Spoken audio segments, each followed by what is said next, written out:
ഞാനായിട്ട് കൊണ്ടുവന്നല്ല, ഇത് 14 കൊല്ലത്തിൽ കൊണ്ടുവന്നതാണ്. വളരെ അപ്രോച്ചിലൂടെ എങ്ങനെ പാലപ്പെടുന്നു, അതിൻ്റെ ആദ്യത്തെ കുറ്റം. ആ തെറ്റ് തിരുത്താൻ ഈ കഴിഞ്ഞ മനസ്സത് ഭരിക്കണം വരെ അതിന് സാധിച്ചിട്ടില്ല.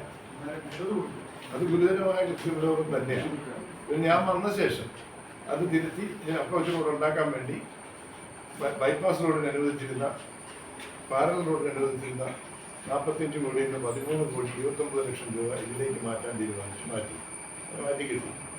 അപ്പോൾ 2 ആളുകളുടെ അവിടെ നാൽപ്പത് സ്ഥലം. ആദ്യത്തെ ആളുകൾ NCC ഓഫീസറാണ്. അദ്ദേഹം പറഞ്ഞ് എനിക്ക് വിരോധമില്ല, 3,80,000 രൂപ അന്ന് വിലയിട്ടതാണ്, ആ വില കിട്ടിയാൽ മതി, സന്തോഷം. അടുത്ത ആളിനെ വിളിച്ചു, പിന്നെ നമ്പൂരിയാണ്. നമ്പൂരി പറഞ്ഞ് എനിക്ക് വിരോധമില്ല. ഈ സ്ഥലം വളക്കാനായിട്ട് PWD റവന്യൂ കൊടുത്തപ്പോൾ നമ്പൂരിയുടെ പറമ്പിൽ കയറി നമ്പൂരി പോലീസ് പോയി കേസ് കൊടുത്തു. ഹൈക്കോടതിയിൽ നിന്നൊരു വക്കീലിനെ കൊണ്ട് നോട്ടീസ് അയച്ചു. അപ്പം ഞാൻ ചെറിയൊരു കാര്യം ചെയ്തു. തൊട്ടിപ്പുറത്തെ സ്ഥലം എൻ്റെ സഹപാഠിയായിരുന്നു മൂക്കുന്തോട്ടത്തിൻ്റെ. മൂക്കുന്തോട്ടത്തിനോട് ഈ സ്ഥലത്തിനകം വിധിയെടുക്കാം.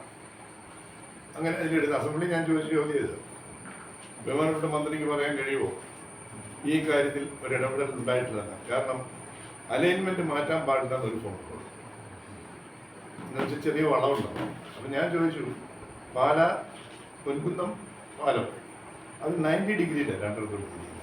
പാലക്കാട്ടേക്കും കോട്ടയത്തേക്കും. നാലം പാലം അതൊരു 60 ഡിഗ്രി തിരിയുന്നുണ്ട്. ഇതൊരു 40 ഡിഗ്രി പോലും തിരിവ് വരുന്നില്ല.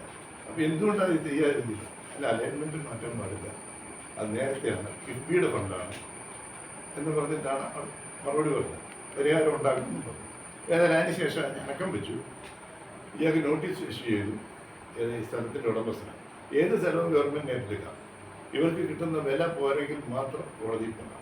ആ അടിസ്ഥാനത്തിൽ ഇപ്പം അതെന്നാ ഗവൺമെൻറ് പൊസിഷൻ ഇപ്പോൾ ഫോർമൽ നോട്ടിഫിക്കേഷൻ കിട്ടും.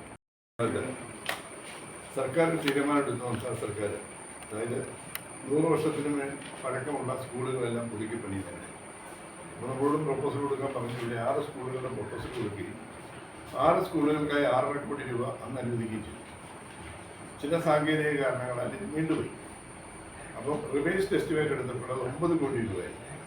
ആ 9 കോടി രൂപ അനുവദിച്ച് ഇപ്പം 3 സ്കൂളുകളുടെ ടെൻഡറായി, അതിൻ്റെ പോലീസ് സ്കൂളിൻ്റെ വർക്ക് ടെൻഡറായി, എഗ്രിമെൻ്റ് വർക്ക് തുടങ്ങാം. അപ്പോൾ ആ സ്കൂളുകളും കൊണ്ടുവന്ന് ഒരാളെന്ന് പറഞ്ഞാൽ എനിക്ക് ചെയ്യാൻ പറ്റും.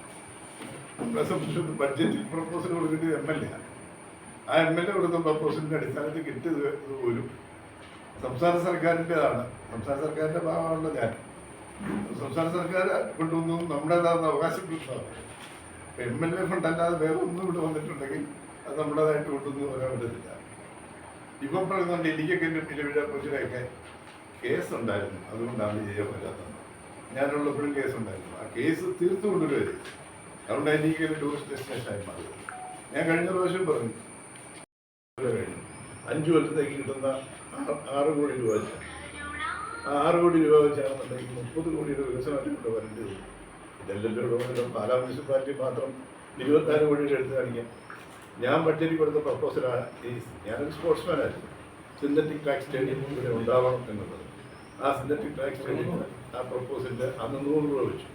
രണ്ടാമത് ബഡ്ജറ്റിൽ, കഴിഞ്ഞ ബഡ്ജറ്റിൽ പിണറായിയുടെ പരാതി സ്വീകരിക്കാനായിട്ട് വന്നല്ലോ കേരള യാത്ര. അതിന് വന്നപ്പോൾ മുനിസിപ്പാലിറ്റിക്കാരുടെ ഒരു അപേക്ഷ കൊടുത്തു.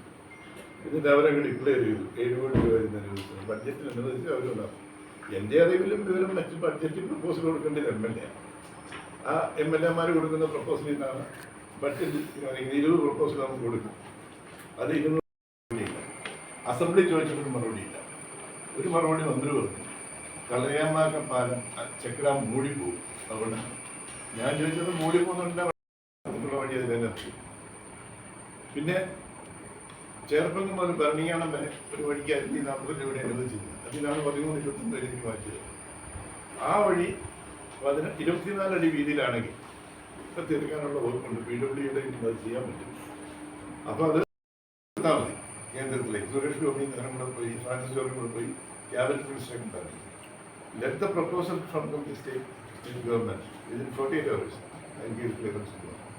ഏത് ടൂറിസം മാപ്പ് ഓഫ് ഇന്ത്യയിൽ ഈ സാധനം വരിക ഒരു ഛേദമില്ലാത്ത കാര്യം അത് ജയിക്കുന്നില്ല. അതേപോലെ ജയിക്കാതിരിക്കുക എന്നുള്ളത് ഒരു ഗവൺമെൻറ്റല്ലേ തീരുമാനിക്കുന്നത്. ഈ ഇപ്പോൾ അടുക്കം മേലെടുക്കും റോഡ്, മേലുകാവ് മൂന്നിലൂർ റോഡ്, ഇതെല്ലാം റോഡുകൾ. മൂന്നിലൂർ ടൗണിലെ പാലം, അത് കൂടാതെ ഇപ്പുറത്തുള്ള റോഡുകൾ 2 കിലോമീറ്ററോളം ഇതെല്ലാം ഉദ്ഘാടനം ചെയ്യണം. ബൈപ്പാസിൻ്റെ പൂർത്തിയായിട്ടുള്ള ഭാഗങ്ങൾ ചെയ്യണം. പുള്ളിക്ക് സമയമില്ല നമുക്ക്. എന്നാൽ 2 ലക്ഷം സ്ക്വയർ ഫീറ്റോളം പണിതിട്ടുണ്ട്.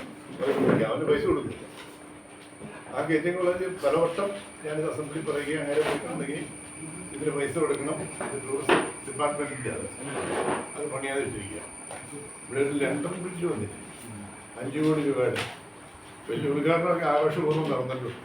ഇപ്പോൾ അവിടെ കയറി നടക്കുന്നതിന് 5ാമത് തരും ഈ പറഞ്ഞ പേപ്പർ ടീമുകളൊക്കെ അതിനകത്ത് കിടക്കുന്നത്. ഇത് അതുകൊണ്ടൊന്നും ഒരു ഉപയോഗം എന്തിനിത് പണിതു. അവിടെ ഒരു 2 മഴ വലുതായിട്ട് വന്ന അപ്പം വെള്ളം കയറില്ല. AC ചേഞ്ച് ചെയ്യാനാണ് ഉദ്ദേശിച്ചത്. ഇതൊക്കെ വാടകയ്ക്കെങ്കിലും കൊടുക്കണ്ടേ. അതുപോലെ ഈ റോഡുകൾ ഒരുപാടുള്ളൂ. ഞാൻ ഗ്യാസിനോട് പറഞ്ഞത് അപ്പോൾ അത് ഇഞ്ഞു വീഴാൻ പറ്റത്തില്ല. ഇപ്പം പിന്നെ അത് തദ്ദേശ സ്വയംഭരണ വകുപ്പ് തന്നെ ചെയ്യുന്നത് സെൻട്രലായി. അതിന് എന്തുകൊണ്ടാണ് താമസിച്ചതെന്നുള്ളത് അതിനകത്ത് ഏറ്റവും വലിയത്. ഈ പാലാ ജനറൽ ഹോസ്പിറ്റലിലെ നഴ്സിംഗ് സൂപ്രണ്ടാണ് ഒരുപാട് കാര്യങ്ങൾ ക്ലാസ്സുകൾ എടുക്കാൻ പോകുന്നുണ്ട്. കുട്ടികൾക്കുള്ള അവയർനെസ് ക്ലാസ്സുകൾ എടുക്കുന്നുണ്ട്. പിന്നെ കോവിഡ് കാലത്ത് നൽകിയ സേവനങ്ങൾ ഇതെല്ലാം പരിഗണിച്ചാണ് സംസ്ഥാന സർക്കാർ ഈ ഒരു അവാർഡ് നൽകുന്നത്. അതിന് MLA യുടെ ഭാഗത്ത് നിന്ന് എക്സലൻസ് അവാർഡ് കൊടുക്കുന്നത്.